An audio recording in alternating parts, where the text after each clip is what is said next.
రిలేషన్షిప్లో ఒక పార్ట్నర్ తప్పు చేసినా చేయకపోయినా సారీ చెప్తూనే ఉంటారు, ఎందుకంటే ఆ రిలేషన్షిప్ని హోల్డ్ చేయాలి అని చెప్పి.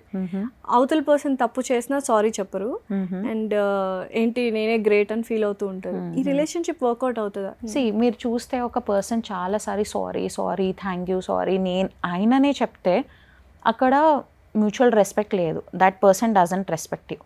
అక్కడ ఒక బర్డన్ వేసేస్తారు, నేనేం చేసినా you have to accept and it will turn out to be your mistake only in the end. ఎందుకు నువ్వు ఏమైనా చేసినా అందుకే నేను ఇట్లా చేసిన, అయితే you will only have to tell me sorry always. But ఎక్కడో మనము అలవాటు పడిపోయి ఉంటామేమో ఆ మనిషికి, అందుకనే ఆ రిలేషన్షిప్ని హోల్డ్ చేయాలి అనుకుంటాం. సో అక్కడ అలవాటు కదా అది, that is an attachment, it is like a bad habit అంతే.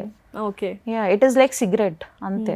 సో ఎలా బయటకు రావాలి దాని నుంచి? ఫస్ట్ మీరు ఇండివిజువలిస్టిక్గా ఆలోచించాలా, మీరు ఏమి ఇస్తున్నారు ఆ రిలేషన్షిప్కి, అది రెసిప్రొకేట్ అవుతుందా, అయితే మీరే ఇనిషియేట్ చేస్తున్నారా, వాళ్ళు ఏం చేస్తలేరా.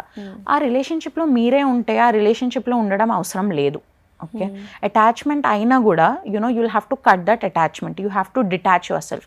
ఎందుకు వేరే వాళ్ళతో అంత అటాచ్మెంట్ పెరుగుతుందంటే you are not attached with yourself. You don't have that self confidence to be with yourself. You don't have that self esteem to live alone. Okay, you don't have that self respect that you want others to respect you for who you are.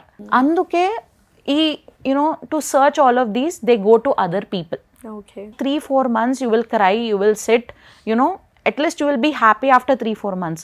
If you are in that relationship next 30 years atlane aipotadi.